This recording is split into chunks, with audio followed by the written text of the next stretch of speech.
It is another Wednesday evening, and you are just in time for 90 minutes of news from different corners of the country, treated with the extra touch of fine detail. Tonight, the race for Government House, Oka, Anambra State, reaches final bend. National Assembly meets INEC and security agencies on preparation for successful polls. From Nigeria with prospects, Nigeria's participation in international business fora and the low-hanging fruits. E-Naira and easy trade.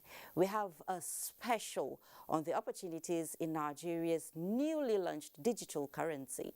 And on security, Southwest governors meet on ensuring a safe region.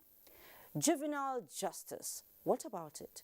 We have a report on efforts to ensure that greater attention is paid to this area law and justice. On the foreign scene, African Union suspends Sudan over coup. We have these and many more stories on our lineup, so let's do this together. After all, the taste of the pudding is in the eating. I am Fatima Umabuba, and this is News Extra. I welcome you. Prayers for peace, unity, stability, and sustainable national development took center stage as President Muhammadu Buhari took time off his busy schedule in Saudi Arabia to observe two congregational prayers at the Mosque of Holy Prophet Muhammad, peace be upon him, in Medina. State House correspondent Adam Sambo reports. President Muhammadu Buhari flew into Medina after a successful outing at the Future Investment Summit in Riyadh. He was received on arrival at Medina International Airport by senior Saudi government officials led by the governor of Medina, Prince Saud bin Khalid Al Faisal. Also at the airport were Nigeria's ambassador to the Kingdom of Saudi Arabia, Yahya Lawal, Minister of Communications and Digital Economy, Professor Isa Ali Ibrahim Pantami, and other top functionaries of the Nigerian government. Shortly after, President Buhari proceeded to the Mosque of Holy Prophet Muhammad in the heart of Medina, where he was received by the Deputy Chief Imam, Dr. Muhammad Al-Udir. And as a mark of honor and respect, President Buhari and his entire delegation were ushered into Rawda, the most revered section of the Holy Mosque. This was where both Maghrib and Isha congregational prayers were observed, after which the Nigerian leader and his entire delegation prayed fervently for Nigeria. Inside the Holy Mosque, of course, we have some designated parts of it which are favored in the eyes of the Almighty. And Muslims are encouraged when they come here to pray, to engage in those places. And President Muhammadu Buhari has come here, of course, against the backdrop of the enormous problems that bedevil our own country. Security is key on his mind. The issues of economy, again, against the backdrop of all of the damage that the pandemic has done, not only to Nigeria, but to all global economies. So he deeply engrossed, impressed, along with members of his delegation, hoping that the Almighty God would intervene in the affairs of Nigeria and that relief may come to the nation and its own people. Before returning to Abuja, the president is expected to perform the Lesser Hajj, otherwise referred to as Umrah, at the Grand Kaaba in the holy city of Mecca. From Saudi Arabia, Adamu Sambu, NTA News. Strong international partnership are ways of achieving rapid and value-driven development of Nigeria.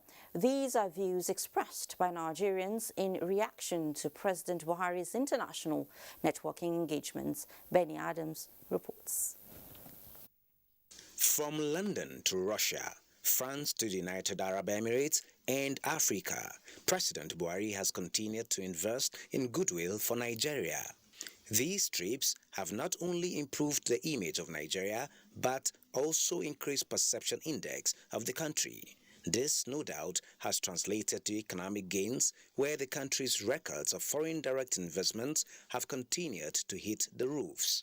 In the first half of this year, investment announcements were at $10.1 billion, an increase of 100% from 2020. Investors from places as diverse as Europe, China, Morocco, and the United Kingdom are making strong commitments, and the present administration is working tirelessly to ensure that these commitments turn into profitable ventures, enterprises, and businesses that will positively impact on the nation's economy. Our economic reforms, which focus on humane investments, are ideal for investors looking to have profitable returns while positively impacting the citizenry. Infrastructure investment represents significant potential for investors in Nigeria. We have opportunities in seaports, rail, toll roads, real estate, renewable energy, and many others. We have created several institutions that are available to co-invest with you in Nigeria. President Muhammadu Buhari's participation and engagement at the 5th edition of the Future Investment Summit in Riyadh, Saudi Arabia, is seen as another game changer that will attract more investment towards sustained economic growth. Opportunities sort of remains for investments in Nigeria, be it human capital, education, health, infrastructure. There is just a wide range of opportunities for investment. He has opened the country for investment. He has repositioned, rebranded the country. Nigeria is no more seen as a pariah country. He is reputed to be one of the most honest leaders this country has had, and in Africa also. So it has rubbed off positively on our country, and that is why you see him being invited to these places and you see the investment coming into the country. Nigeria is the largest economy in Africa, with a steadily growing GDP of more than $500 billion and a GDP per capita expected to reach $2,300 by the end of 2021. In Abuja, Benny Adams, NTA News. In another story, President Muhammadu Buhari will lead Nigeria's delegation to COP26 in Glasgow to present the nation's position on key thematic issues, including climate financing and Article 6 of the Paris Agreement on carbon markets and credit. Onege Fanface tells us more about this. Scheduled for 31st October to 12th November, COP26 in Glasgow will bring world leaders together to make concrete commitments to the Paris Agreement. President Muhammadu Buhari will be making a case for developed countries to fulfill the $100 billion commitment to developing countries, bridge the gap in the technology for clean development, and reflect adaptation finance in Articles 6.2 and 6.4 of the Paris Agreement, among others. Critical issues that affect the way we earn, live, and even eat will be discussed and decisions taken. So we need to be there to negotiate and try to influence these decisions as they will positively affect our country and people, even as we join in global efforts to keep the temperatures down. President Buhari will also attend the World Leaders Summit to present Nigeria's position at the climate conference. Nigeria at COP will be having a pavilion to primarily showcase our climate action and green efforts. We'll also intend to attract investors and engage and learn, especially on innovative ways to meet up with international standards towards move towards a low-emission economic development pathway. Nigeria will be participating at the conference with a revised nationally determined contribution, NDC, among other presentations to guide negotiations at the event. Onengiye Fineface, NTA News. The World Bank has stopped aid to Sudan as African Union suspends the country from all its activities after a staged coup. Uche Ogochukwu brings us update on the development in Sudan. The Comes after the military staged a coup against the civilian government. Political leaders were arrested on Monday, sparking nationwide protests and international condemnation. The African Union has also suspended Sudan from the bloc over the unconstitutional seizure of power and insisted the suspension would be in place until the effective restoration of the transitional authority steering the country towards elections. The U.S. had frozen $700 million in aid. These financial cuts, analysts say, is likely to have dire consequences for Sudan's battered economy at a time when it was just starting to get back on its feet. The World Bank and AU actions put further pressure on the coup leader, General Abdel Fattah al-Burhan, to reinstate the civilian government. General al-Burhan was in charge of the power-sharing agreement and has said the coup was needed to avoid civil war. He has insisted that Sudan is still moving towards democracy and elections in 2023. Meanwhile, Sudan's ousted Prime Minister Abdallah Hamdok returned to his home with his wife late Tuesday after his arrest during the coup. Demonstrations against the military takeover have continued for a third day in the capital, Khartoum. Uche Ugochukwu, NTA. In the meantime, the Federal Executive Council has given approval to the Nigerian National Petroleum Corporation to invest in the reconstruction of 21 ongoing federal roads projects. The Ministry of Power also got Council's approval for the award of contract by Transmission Company of Nigeria to strengthen and secure the national grid. State House correspondent Jide Onifade reports on these and other deliberations at the Council's meeting this Wednesday. The ongoing road project, totaling 1,804.6 kilometers and spread across the geopolitical zones of the country, is coming under the federal government Road Infrastructure Development and Refurbishment Investment Tax Policy. The thing about this is that this initiative helps government to achieve many things. Briefing the press shortly after the Federal Executive Council's meeting, Minister of Works and Housing Babatunde Fashola says the Nigerian National Petroleum Corporation is committing more than 621 billion naira to the projects, as these are critical roads used in the transportation of petroleum. What will happen as a result of this is that there will be no financing problems with regarding the execution of these roads anymore. So some of these roads I've mentioned, let me tell you what has changed.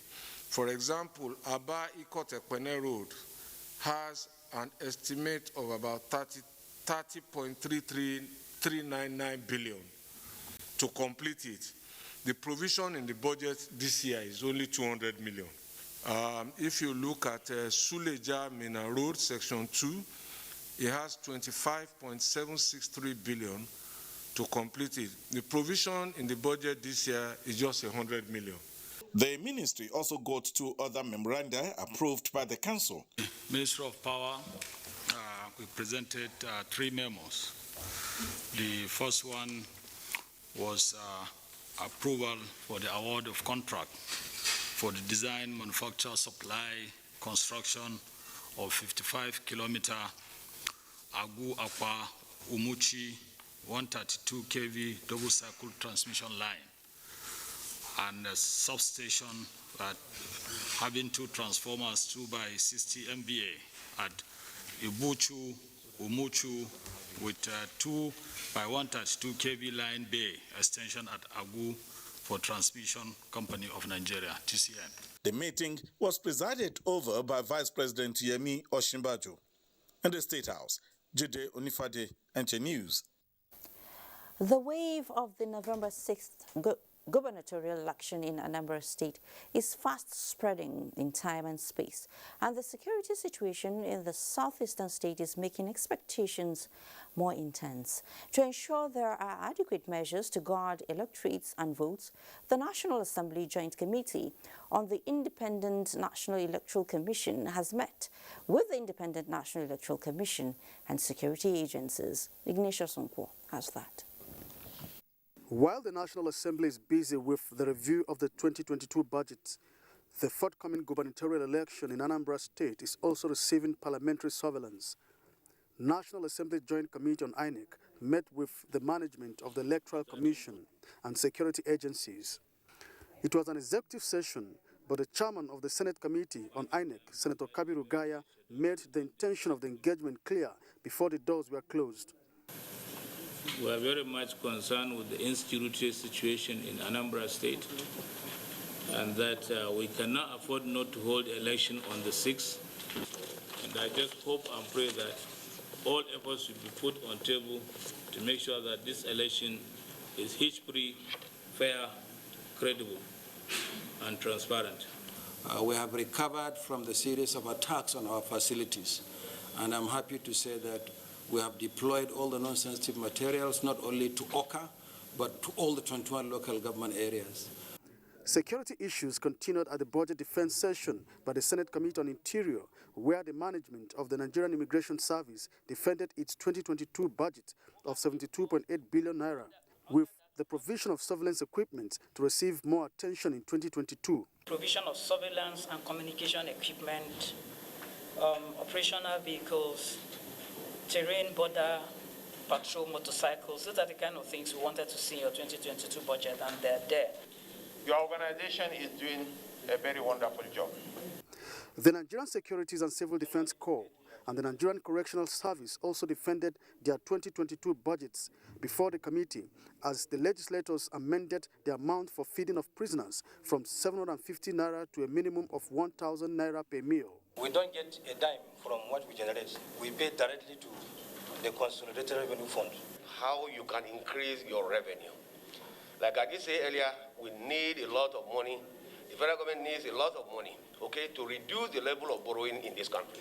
Prices of things we have skyrocketed, and as such, we requested for improve or increase from 450 to 750.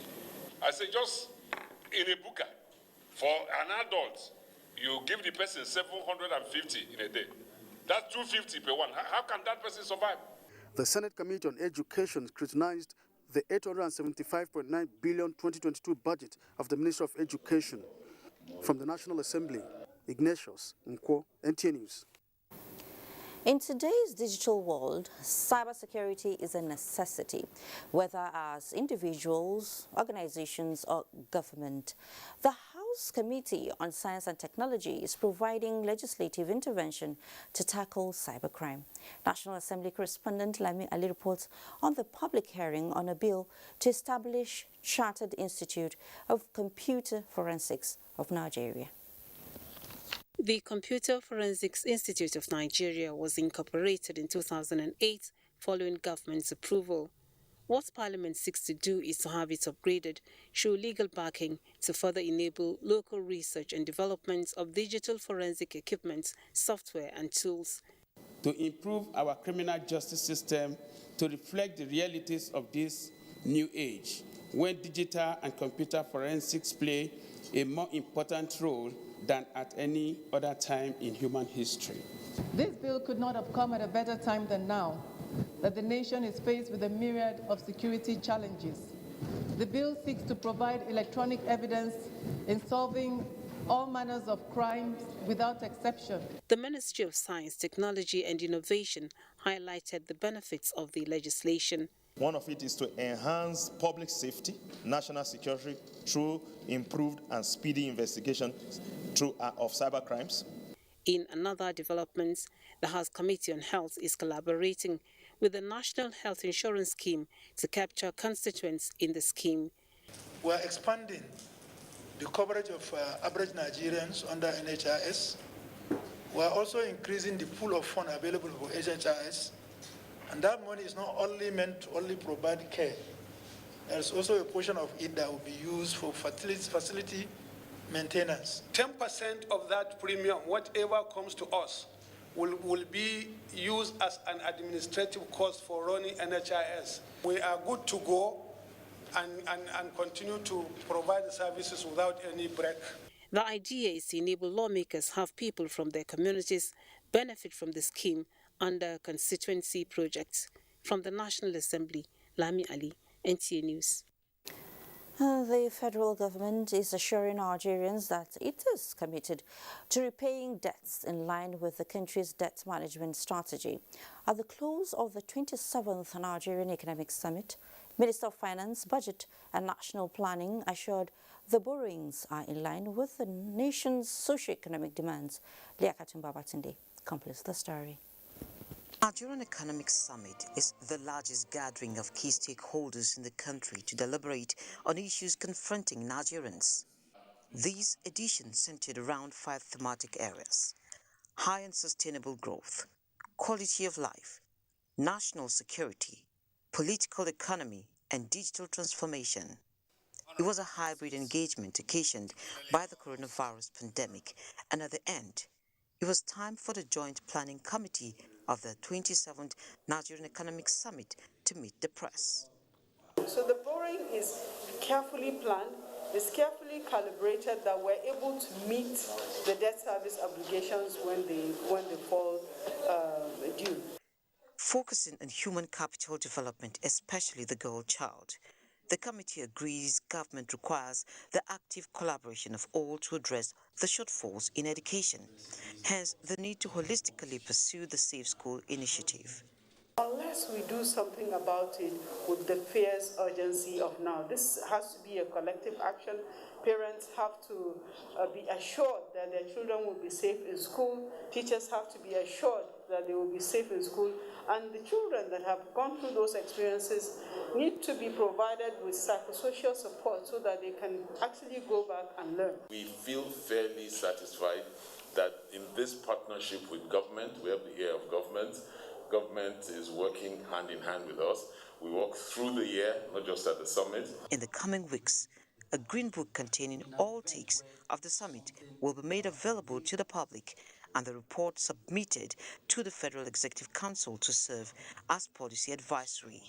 In Abuja, Liakatin Babatunde, NTA News. The recent launch of the CBN's digital currency, the e-Naira, by President Muhammadu Buhari has continued to elicit reactions from key players in the nation's economic enterprise.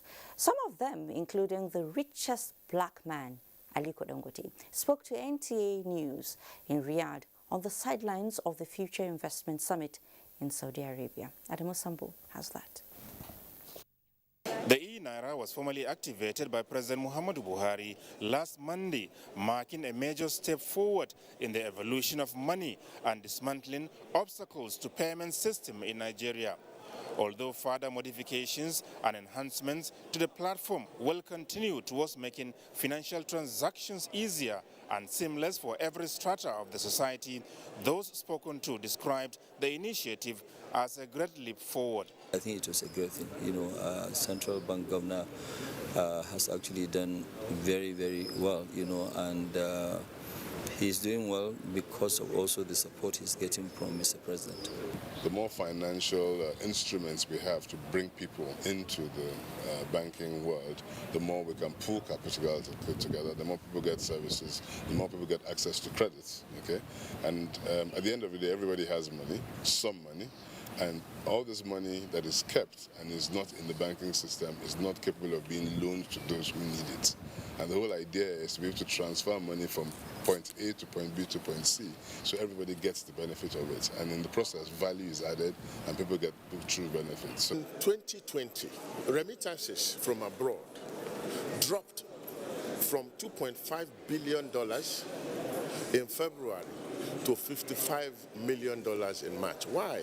Because the digital space opened up.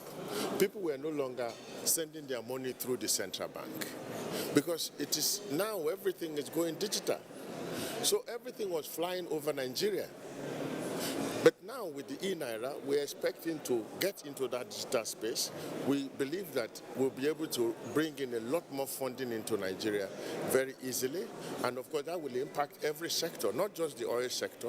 It will impact every sector and impact the economy very positively. And we are very happy that Mr. President has launched the e-Naira.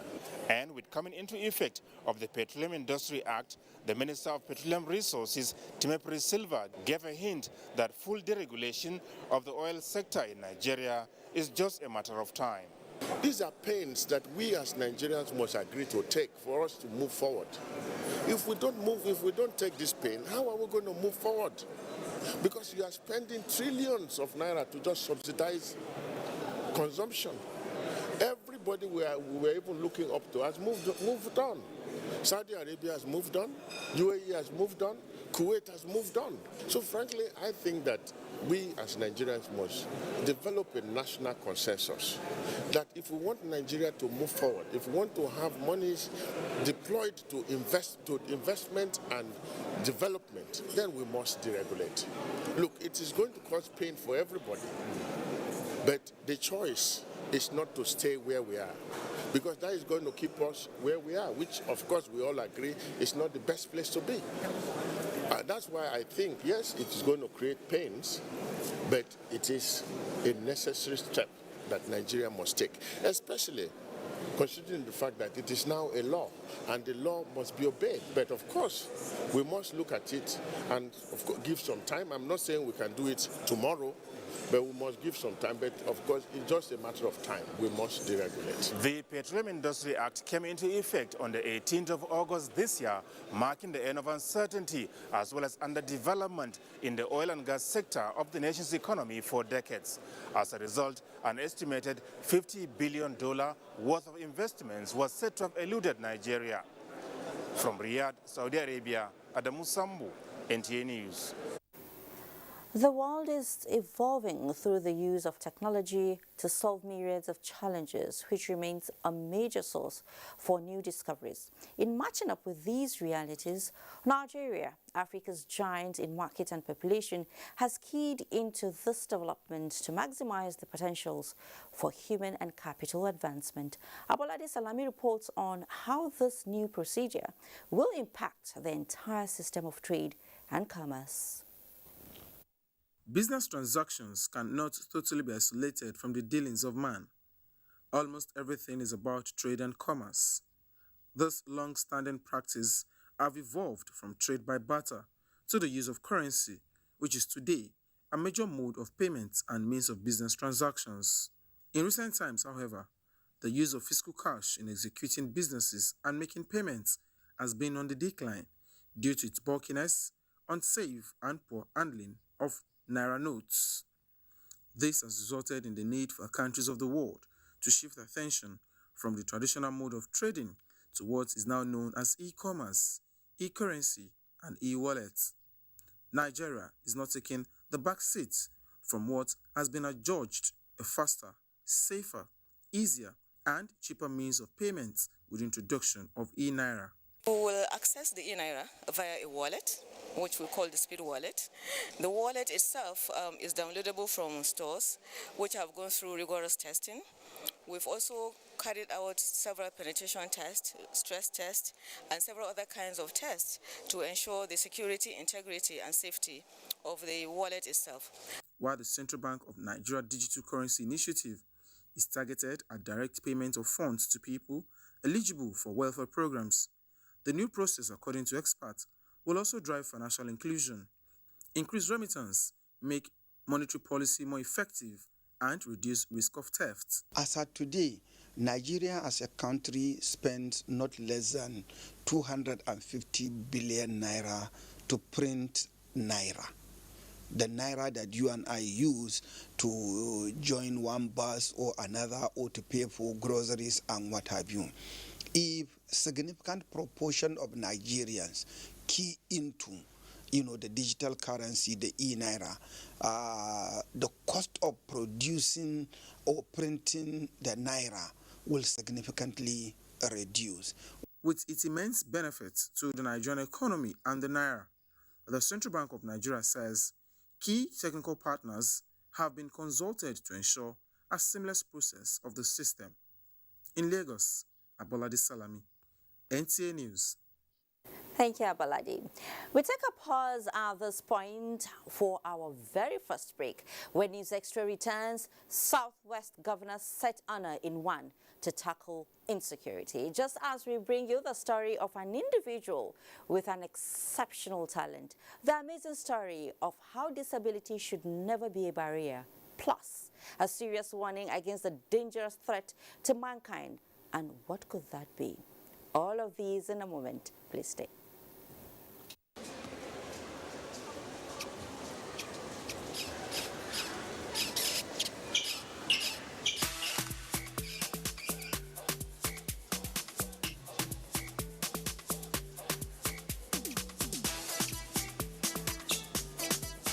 I'll take this. Are you ready for the world's biggest breakdance competition?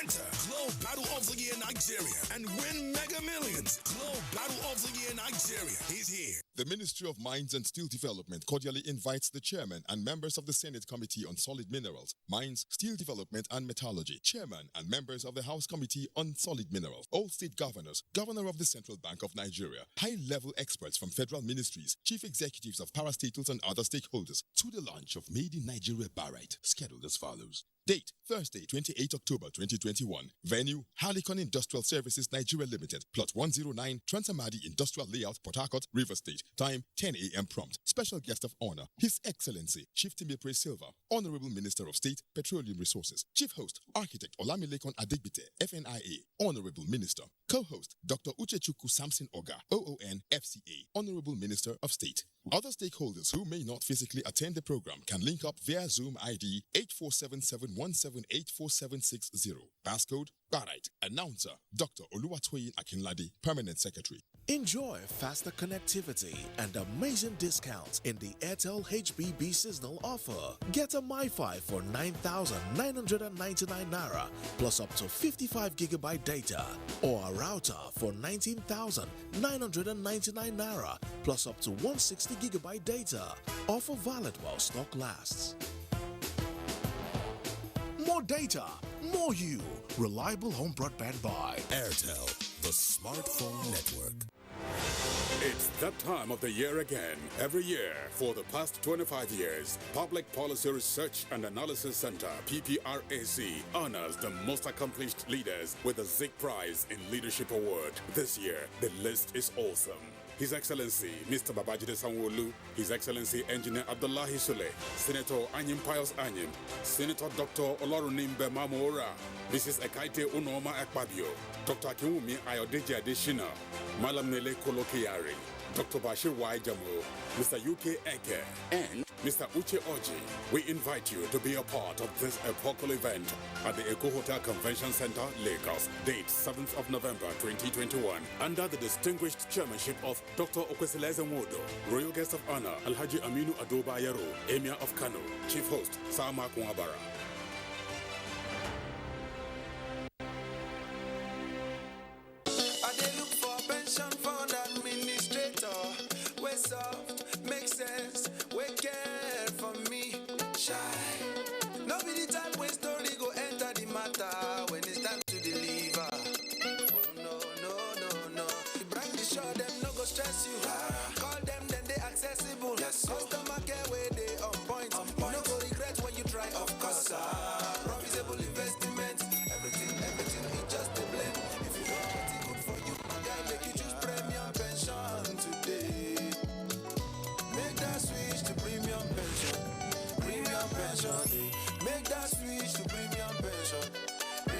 Join over 700,000 satisfied members and enjoy the premium experience at our offices across the 36 states in Nigeria, including the FCT. Call 094615-700-704 to make the switch today. Premium pension. Active today, premium tomorrow.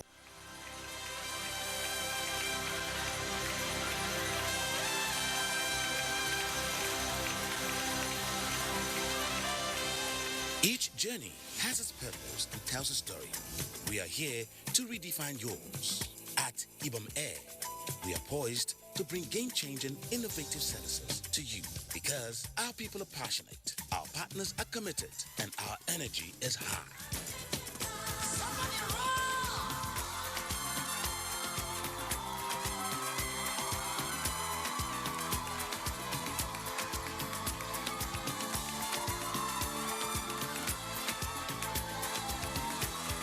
Fly Ibom Air to experience schedule reliability, on-time departures, and excellent services. Ibom Air, a new experience.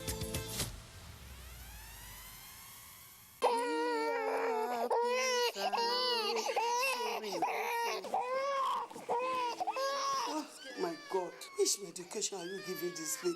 Medication? I have given him all sorts. Have you given him Bona Babe? Bona Babe? Yes, Bona Babe. Naturally, babies cannot speak. All they do is cry whenever they're sick. And you know, a happy baby makes a happy mother. When your baby is going through aches, fever or pains, allergic cough, including discomfort associated with teething pains, treat your baby with Bona Babe syrup. Bona Babe is manufactured by Bond Chemical Industries Limited, makers of Bond Paracetamol. Bona Babe syrup contains paracetamol and chlorpheniramine, available in pharmacies near you. If symptoms persist after 3 days, please consult your doctor. I'll use it for you when you are a baby. Thank you, Grandma.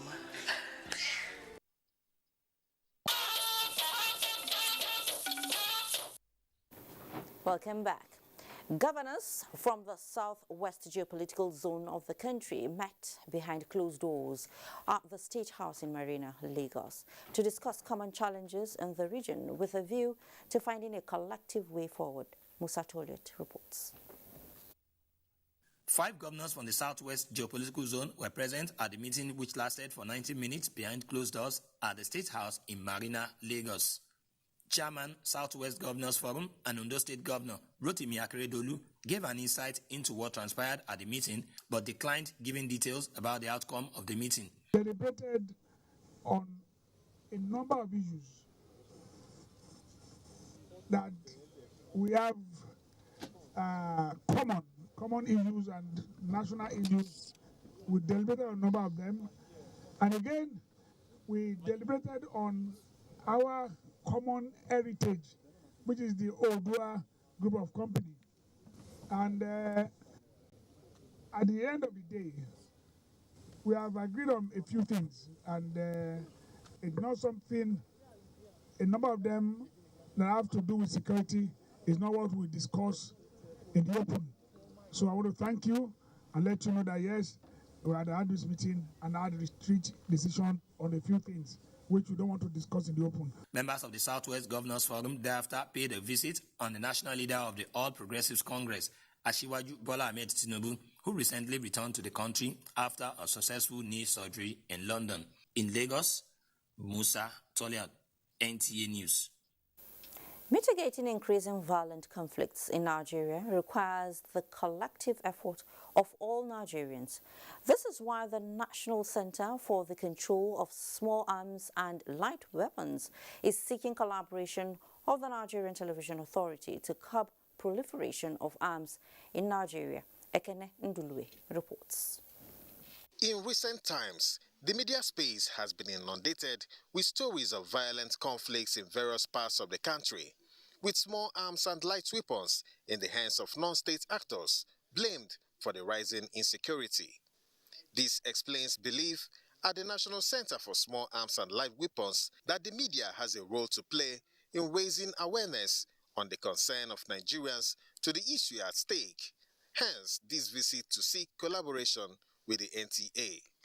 We need to work together in order to ensure that even those that are already in possession of it surrender it, and then those that are having the intention to acquire it see the dangers associated with it, and then also understand that together we can be able to rejig the security architecture. Director General of NTA, Yakubu Ibn Mohammed, says NTA is always available for any project of national importance.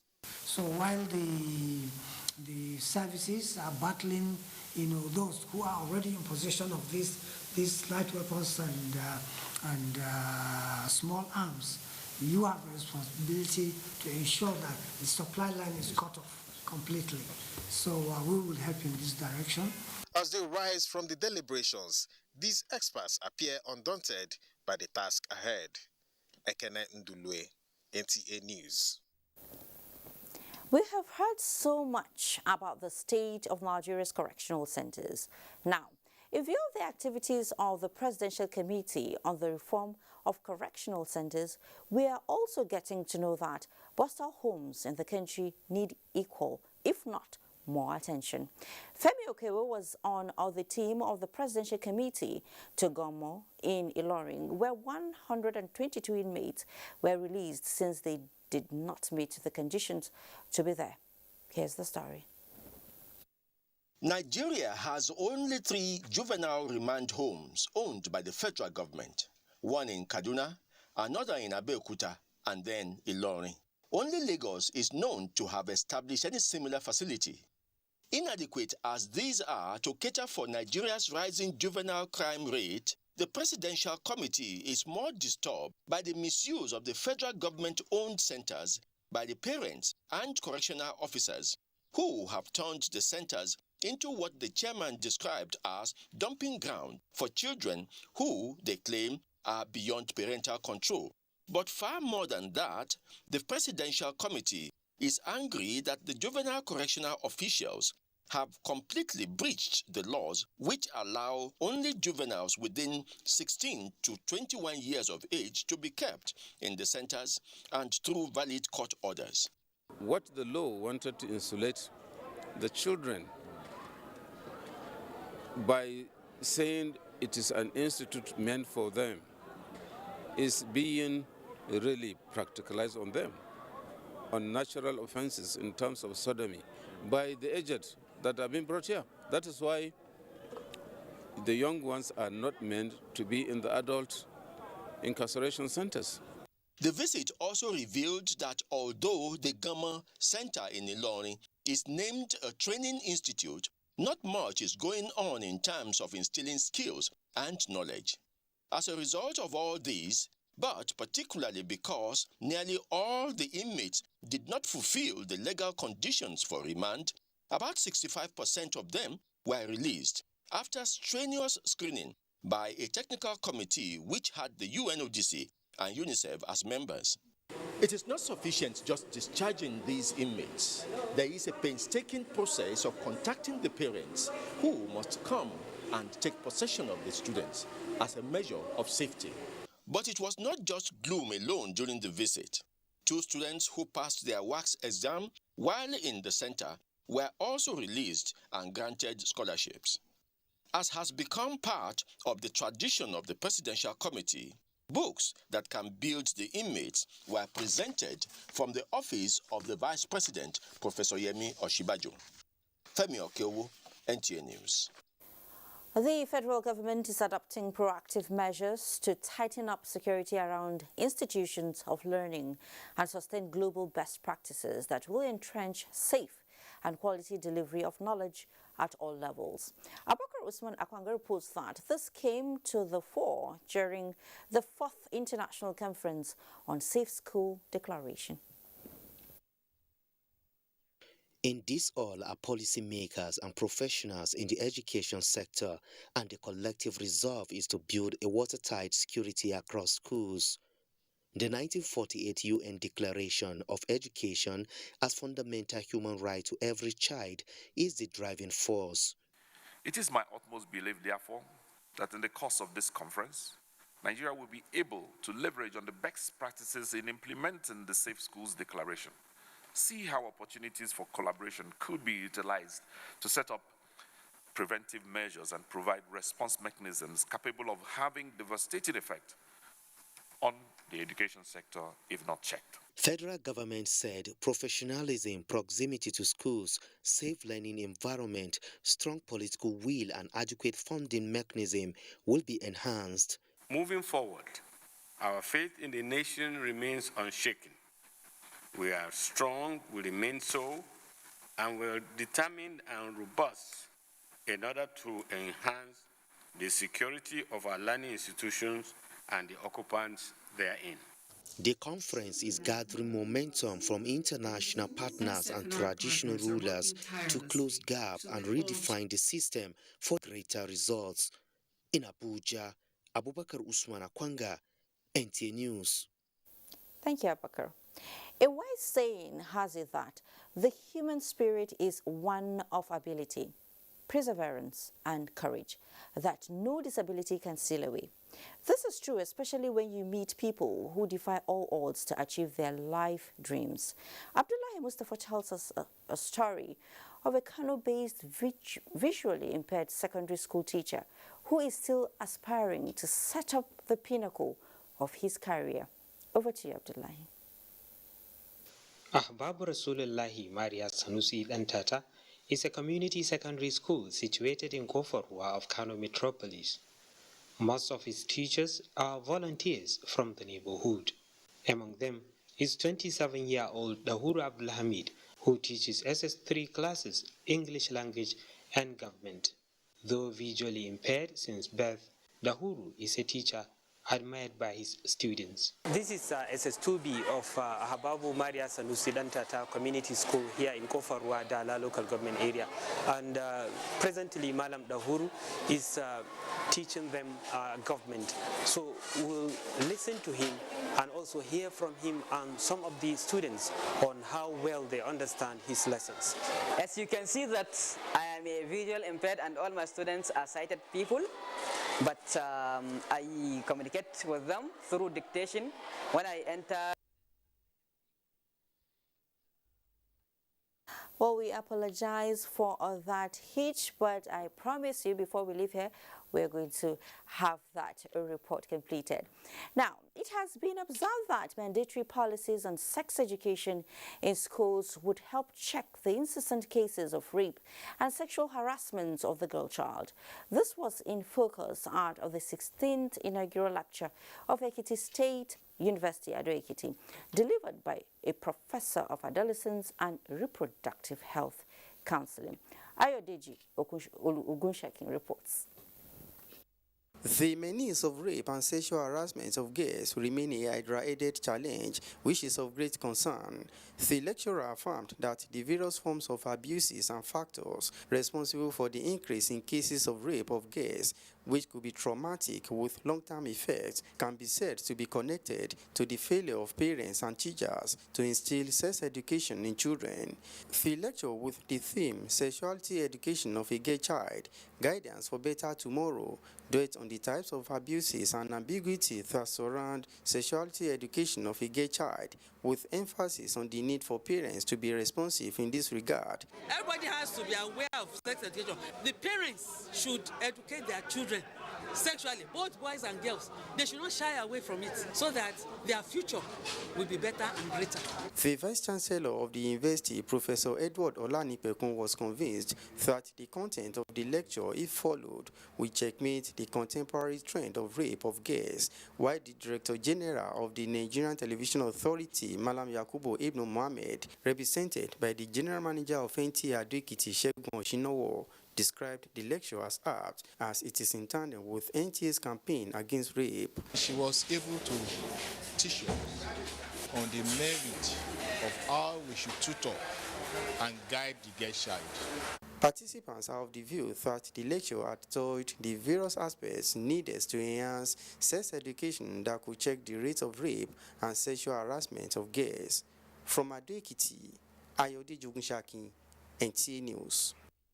A new report by the United Nations Environment Programme is warning that the world is on the track of a dangerous global temperature rise of at least 2.7 degrees Celsius. The warning is contained in the 2021 Emissions Gap report released few days to the world's biggest climate conference, COP26 in Glasgow. Onenge Fanface tells us more. United Nations Environment Programme UNEP Emissions Gap Report 2021 shows that updated nationally determined contributions (NDCs) submitted by countries in the build-up to COP26 would only lead to 7.5% reduction in annual greenhouse gas emissions against the 55% global target. 49 countries plus the European Union as well as 12 G20 nations have pledged a net zero target, but all the pledges are pegged at 2050 without concrete timelines for implementation. The heat is on, UN Secretary General Antonio Guterres says, but the leadership needed is off, he warns.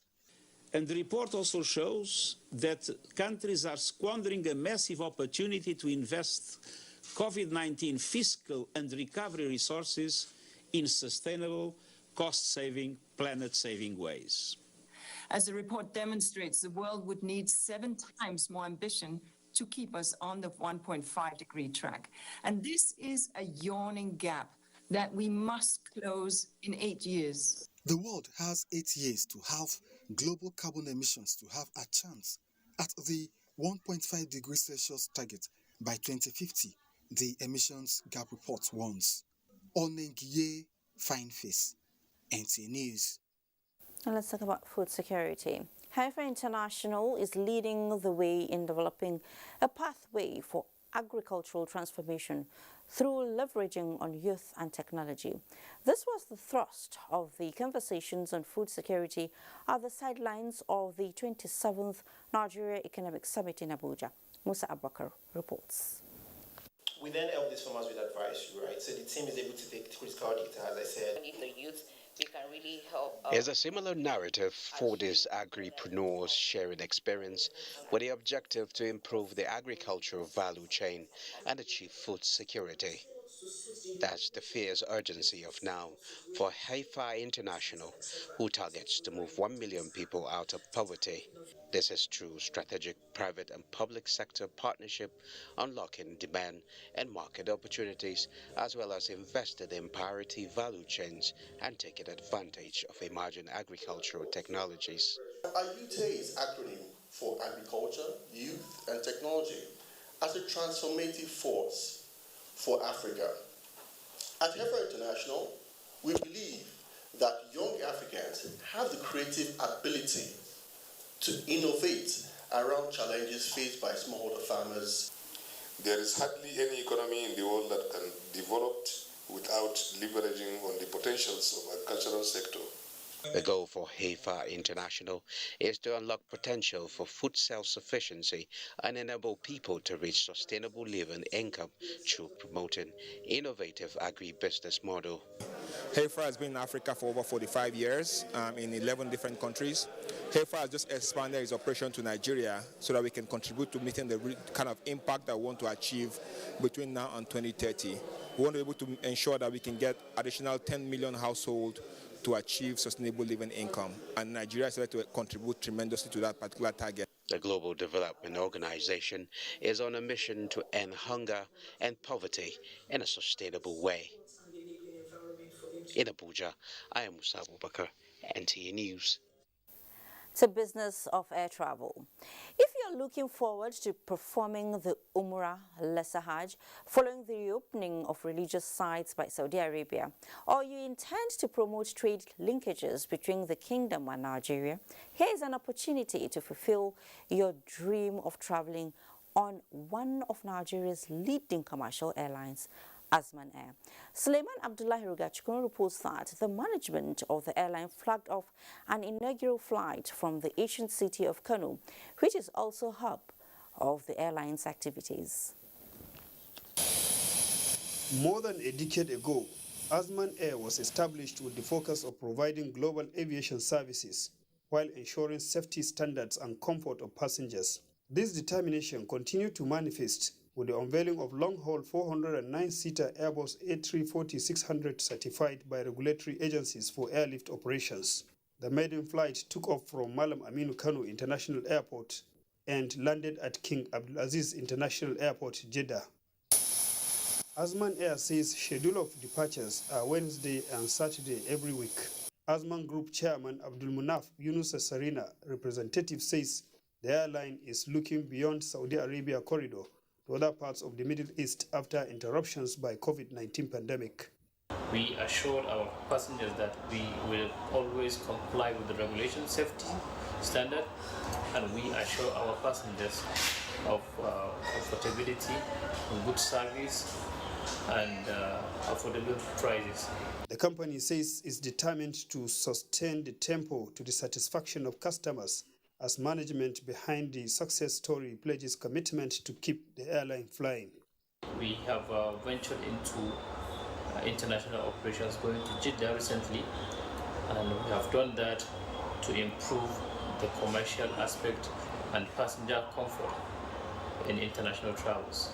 As the airline restarts operation on the route, stakeholders commend management and appeal for incentives and price flexibility to maintain customers' confidence. Suleiman Abdullahi Rigachkun, NTA News. Still to come in the next segment of News Extra, the Forex potential. Yes, you heard me. Foreign exchange in natural forest waiting to be tapped. Are you as curious as I am to know what this is all about? Answers when we return from the next break. That beckons. Obrekete Plus Plus is here, and every day is now Christmas. Existing Glow customers will get 400% bonus on every recharge and 100 MB data bonus on first recharge of the month. New customers will get an unmatched 1,000 Naira welcome bonus. To activate, buy a new Glow SIM today or dial *777# for existing Glow customers.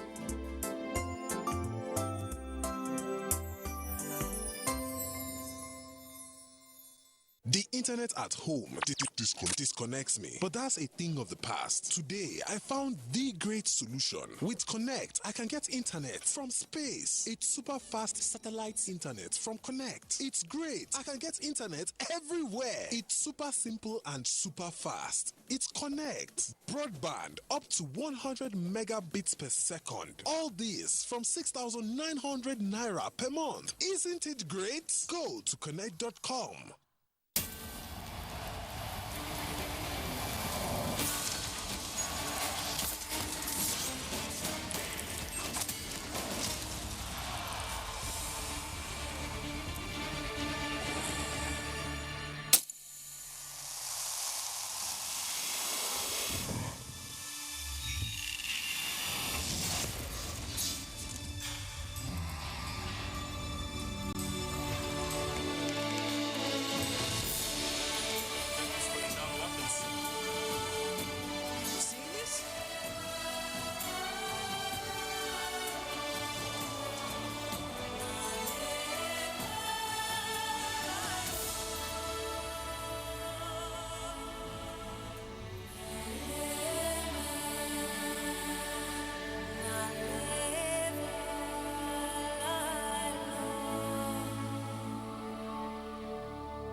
Mommy is ready to receive me a bundle of joy.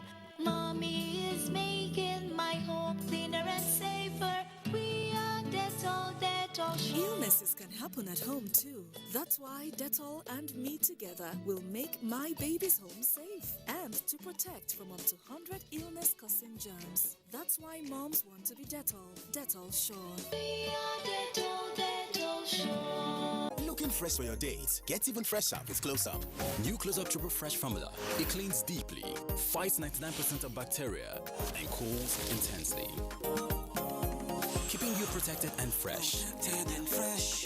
Protected and fresh. Let's take a picture. Protected and fresh. Still fresh, still protected. Feeling good and protected. All day confidence to get close. Oh yeah, take the Close Up shot. Close. New Close Up Triple Fresh formula. Not all washing powders are the same. Sunlight adds bursts of freshness to cleaning power to give you Sunlight 2-in-1 for sensational cleaning and freshness that lasts. Sunlight 2-in-1 sensational cleaning with burst after burst of freshness. Introducing Sunlight with luxurious oud fragrance.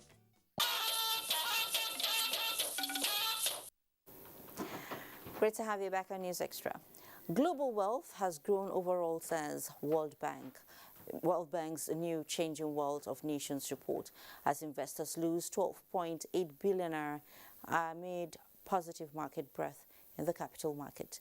Details with Musa Abakar on Business News. Musa, it's over to you. Thank you, Fatima. World Bank says global wealth has grown overall at the expense of future prosperity, as well as exacerbating inequalities. This is contained in World Bank's new Changing Wealth of Nations report. The report explained that countries that are depleting their resources in favor of short-term gains are putting their economies on an unsustainable development path.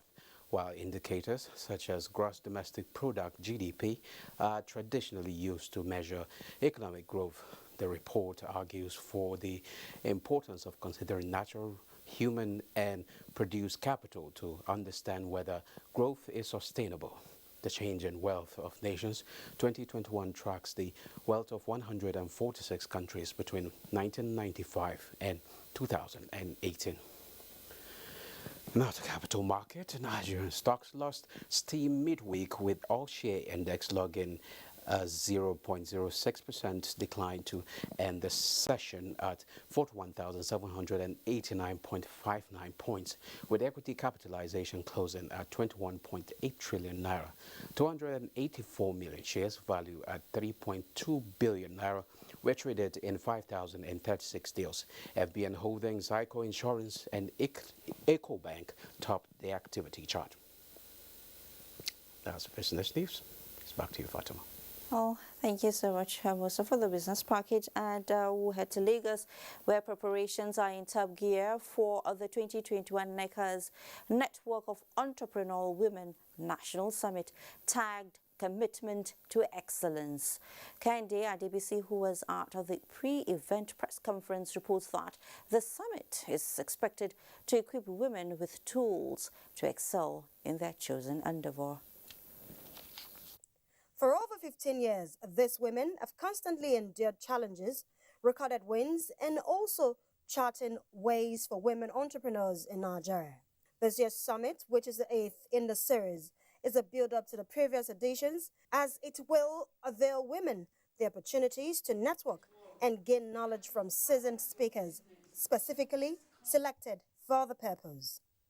This summit, we help all participants to come up with what it takes to have the will to win, the desire to succeed, and the urge to reach their full potential. The event is expected to dwell on financial independence, health, product exhibition, recognition awards, as well as discussions that will nurture and produce women of many parts.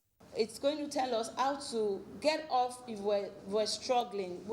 Women who will be talking to us have gone through this. They've practiced this. So they are coming to share their life experiences with us. Tell us what they did to attain the position they are now. NECA's Network of Entrepreneurial Women 2021 Summit, which will come up from 2nd to 3rd of November 2021, according to organizers, is open to women from all spheres of life. NEW has continued to train and equip women with the needed entrepreneurial skills to succeed in business. In Lagos, Kende Adebisi, NT News. And the Association of National Accountants of Nigeria has embraced post-COVID-19 initiatives of training members to re-engineer and adopt ways of doing business through knowledge and ethical conduct. From Kaduna, Haruna Mohammed reports. This is the 5th mandatory continued professional development program of the Association of National Accountants of Nigeria. It is about training members in tune with current realities and demands of the profession. Governor Nasir Ahmed El-Rufai, represented by his deputy, says the training is crucial towards retooling, rebranding, and re-equipping accountants. I therefore want to commend the executive of ANAN for keeping the vision of the association alive through developing the capacity of Nigerian accountants since its founding in 1979. President and Chairman of Council says the training will equip members with knowledge of digital accounting in line with global best practices. The accountant is multifaceted in his approach. The time is gone when we used to think that the accountant is just debit and credit. Now you debit, you credit, yes. There are many other things that follow. We talk about sustainable reporting.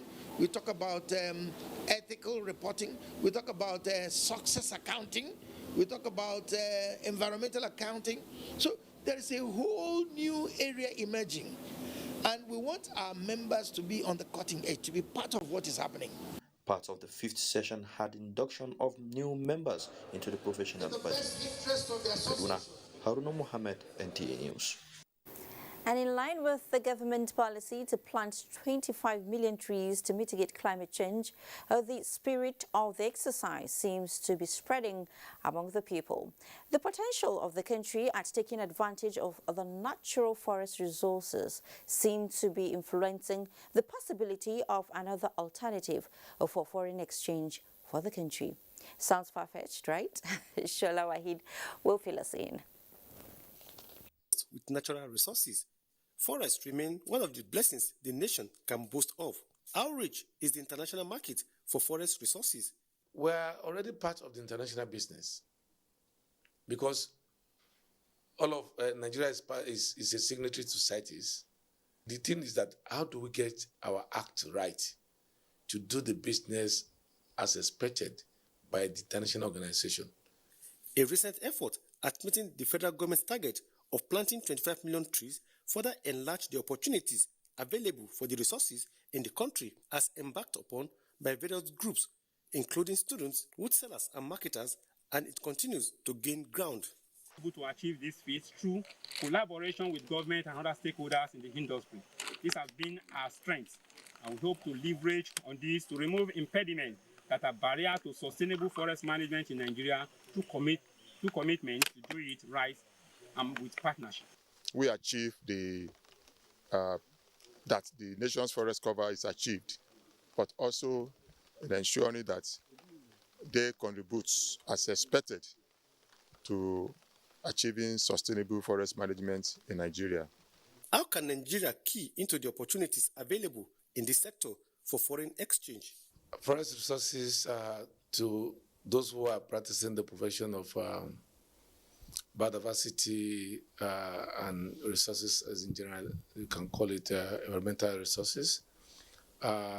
We tell you that the sector is more promising than even the so-called crude oil business. To add to the sources of revenue generation for the government, tree planting, felling, and export have been described as veritable source of revenue generation, which heavily invested could be a source of financial income for the country. Apart from generating revenue, tree planting will mitigate climate change effect in the country.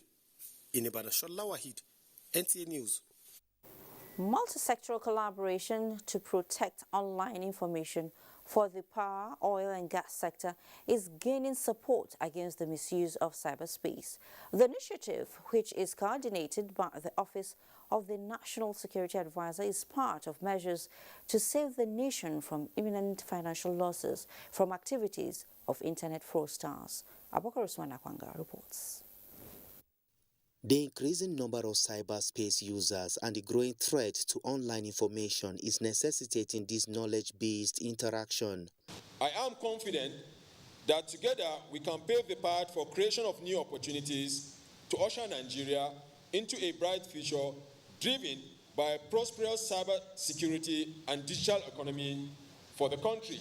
Power, oil and gas are the focus owing to the strategic position they occupy in the nation's economic landscape with impact on the country. If perchance one portal is breached and either the marketer or NNPC or NDPRA that is taken over from DPR, the data is leaked out to unauthorized platforms, then we're going to have a problem. If there is a malware targeted to industrial control system, you know that every other oil and gas might have the same attack the next day. And so this is why we are trying to sectorize, cyber security to make it more effective and very, very apt to every particular industry.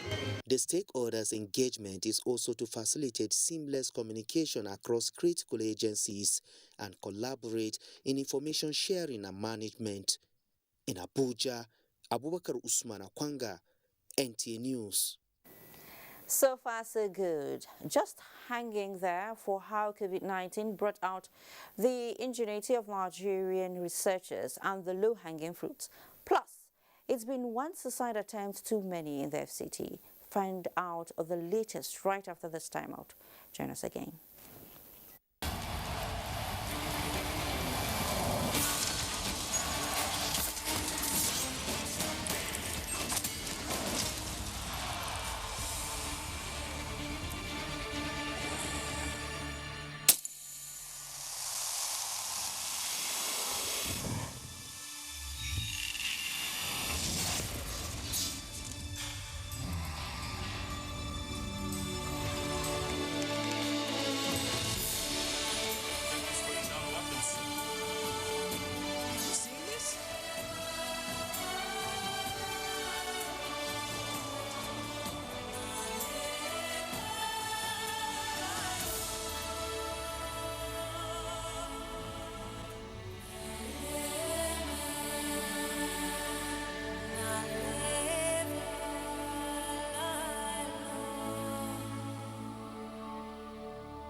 Since 1971, Nigeria's foremost human capital development institution, the Industrial Training Fund, ITF, has been at the forefront of equipping Nigerians with skills for national growth. Today's ITF has repositioned and refocused its programs, forging new partnerships locally and internationally to effectively deliver on its mandate. With 37 area offices and 5 industrial skills training centers across the country, ITF is pushing to reduce unemployment by providing relevant technical and vocational skills for employability and entrepreneurship in diverse trades and crafts. Whether you're a public or private organization seeking to improve the skills of your personnel or an individual looking to acquire skills that will increase your chances of employment or even to help start your own business, today's ITF has a program for you. Speak to us today. Contact our area offices nationwide or visit our website www.itf.gov.ng.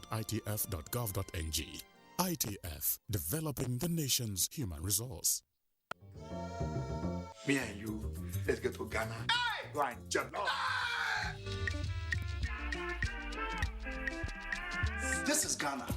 You've come here to seek for greener pastures. Make it your worthwhile. Any guinea fowl is Guinea. Guinea fowl has nothing to do with Guinea. It's just the name of the fowl. So Ghana jollof, what is it? Is it Nigerian beans? What? Have we made before? No. Jasper! Help me!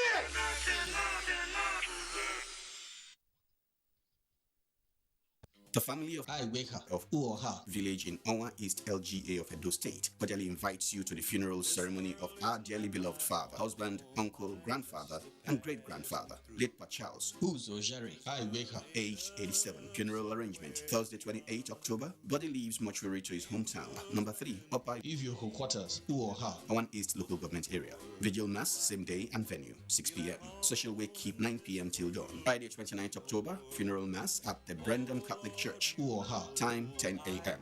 Interment follows immediately at his residence. Entertainment and reception holds on Saturday by 12 noon. Sunday 31st, Thanksgiving service at St. Brendan Catholic Church, Uoha, time 10 a.m. Dr. Kate Amoja, CEO, Grabo Fertility Clinic, for the family announcer. Thanks for staying. Let's take you back to our earlier report on the visually impaired school teacher all the way from Kano, as promised.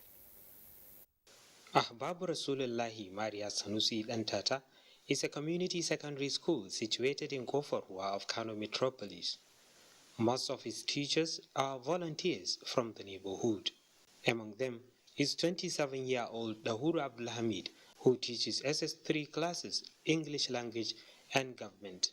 Though visually impaired since birth, Dahuru is a teacher admired by his students. This is SS2B of Hababu Maria Sanusi Dantata Community School here in Kofarwa, Dala local government area. And presently Malam Dahuru is teaching them government. So we'll listen to him and also hear from him and some of the students on how well they understand his lessons. As you can see that I am a visual impaired and all my students are sighted people. But I communicate with them through dictation. When I enter class, I used to dictate them since they are SS1, 2, and 3 students. This party was formed, F-O-R-M-E-D. Yes, this party was formed on 22nd of September, 1978. We understood it, and we sometimes ask him so many things, and we do understand when he answers us. Dahuru attended a special primary and secondary school in Kano before proceeding to acquire the National Certificate in Education (NCE), which he completed in 2019, and now undergoing a degree program at the National Open University of Nigeria. His hope is to contribute to the educational development of people with special needs. As such, hopes to go for higher degree program at the end of the undergraduate studies. I need to depend on myself to help my family, to help my people close to me. After meeting with Governor Abdullah Umar Ganduje recently, the state government offered him permanent and pensionable appointment. He has already been posted to his alma mater, the Tudu Maliki Special Education School. So we are happy for him that he is going to start receiving salary immediately as directed by His Excellency the State Governor. As he prepares to report to his permanent duty post, young Dahuru is being missed by the school community he is leaving. part of our body is leaving us, because we become a family. Together with Malan Uhuru, we used to eat, to discuss a lot of things. While Malan Uhuru heads to Tudun Maliki as a permanent and pensionable school employee, teachers and students here seem unhappy that they are missing one of the finest colleagues and teacher. In Kano, Abdullahi Mustafa, NTA News. Amazing. We wish Malan Uhuru all the best. Nigeria's Accident Investigation Bureau has continued to be a reference point to other nations within the region. This time around, Ghana is seeking collaboration on development of its country's Accident Investigation Bureau, which came on stream a year ago. Let's join Aviation correspondent Emmanuel Anyemiro for details. Nigeria's Accident Investigation Bureau is now in top flight as other countries are now taking a cue from her technical knowledge in the areas of accident investigation. This is not the first nation that will call on AIB for help. We've heard from Republic of Benin. Actually, today has ceded all their investigation to AIB Nigeria. We've helped countries. We have an MOU with France. Those are the competencies that have made AIB Nigeria to stand out in the areas of air investigations. Nigeria has complied with the recommendation of the International Civil Aviation Organization since 2006, which separates a country's civil aviation from AIB for independent investigation. Ghana is just complying with the recommendation and now wants a guide. We are also aware that Nigeria AIB have conducted a lot of accident investigation and also trained most of their staff. So it's a great opportunity for us to collaborate and partner with our big brother to learn more. We will be supporting Ghana with our safety lab up until when they can fund and have a standalone equipment. AIB Nigeria says no report of air investigations has been disputed by any aircraft manufacturer, the manufacturers of engines, or airline operators. Emmanuel Anyemiro, NTA News. Suicide has been identified as a tragic reaction to stressful life situations. Although preventable, suicide and attempts in recent times appear to be on the increase. The latest attempt, and the fifth by a 56-year-old man in Abuja, the nation's capital, attracted the attention of the FCT administration's Social Development Secretariat, fighting every form of destitution. Ifeanyi Zumba gives us a situation report. Mr. John Cookie was residing in Lagos, but when his rent expired, he could not renew. So he decided to return to Abuja since he has a house in Kabusa. On arrival in Kabusa, he discovered that the house had been demolished. Devastated, hopeless and stranded, he became demoralized and decided to take his own life before he was rescued by a good Samaritan. I was dropped on top of the bridge, seeing that there is no way, the water is not like easy. I have to go down. Getting into the water was, because the tide was so high, I entered. The water was, kind of driving me in and out. I opened my mouth for water to enter. I don't know what happened. No enough water to enter to fill my tummy. So at the point, I was rescued against my wish. In line with the FCT administration's policy to ensure that humanitarian services are given to those that are in dire need, on getting the information, the Social Development Secretariat swung into action to save the retired marine engineer. As we move, we have to apply social counseling to make the man understand the value of life and the dangers associated with what he's trying to do, and make him to understand committing suicide is not a solution to his own problem. According to the Acting Director of Social Welfare Services, Sani Rabi, the Secretariat have contacted the River State Liaison Office in Abuja to trace the man's family member. Meanwhile, the Secretariat have taken him to the hospital for proper medical attention in Abuja. Ifeanyi Isumba, NTV. For survival in life, humans need to engage in one vocation or the other. However, there are professions or vocations that are time-consuming or hazardous and would need caution as they have health implications. Such cases are addressed by occupational therapy, celebrated every 27th of October. This day is set aside to awaken the consciousness of some professionals who need to take time out in their busy schedule to rest and socialize. Rosemary Amoltilengbila interacted with experts on how best to cope with hazardous professions. Occupational Therapy Day is also observed to access a profession within the healthcare, particularly those with hazardous tendencies. An expert in physiotherapy explains that occupational therapy is the treatment of injured patients through the therapeutic use of everyday activity, which also helps the patient develop, recover, improve, as well as maintain the skills needed for daily living. Occupational therapy is an aspect of healthcare that helps people with physical skills and cognitive problems. My advice to organizations, media houses, is that there must be a time of refreshing. Patients who require physiotherapy speak. Na stroke, I've been with for meantime. My son has had a brachial plexus injury from birth. We have been going for therapy since 2 weeks after delivery.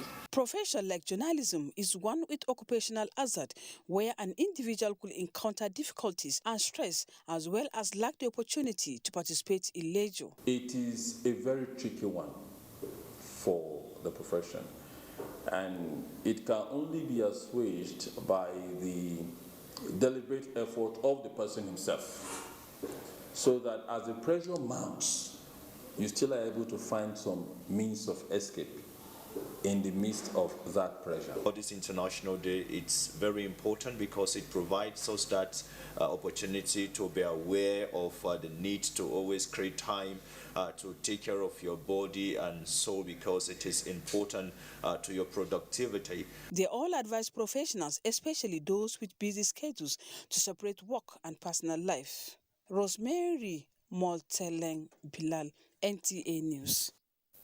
Let's take our last break for the night. Me and you, let's get to Ghana. Hey! Blind jump. This is Ghana. You've come here to seek for greener pastures. Make it your worthwhile. Any guinea fowl is Guinea. Guinea fowl has nothing to do with Guinea. It's just the name of the fowl. So Ghana jollof, what is it? Is it Nigerian beans? What? Have you made before? No. Jasper! Help me!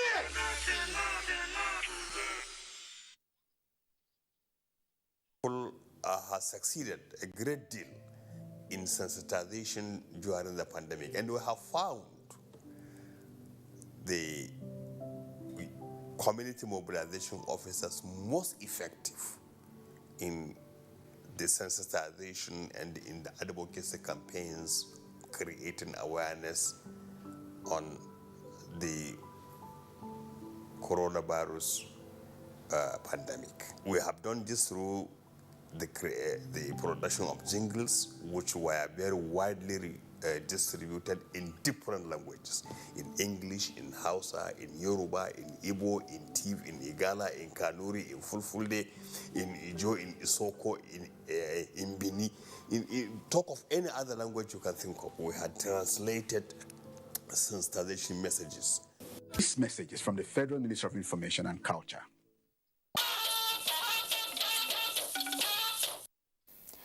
Let's have a sports update.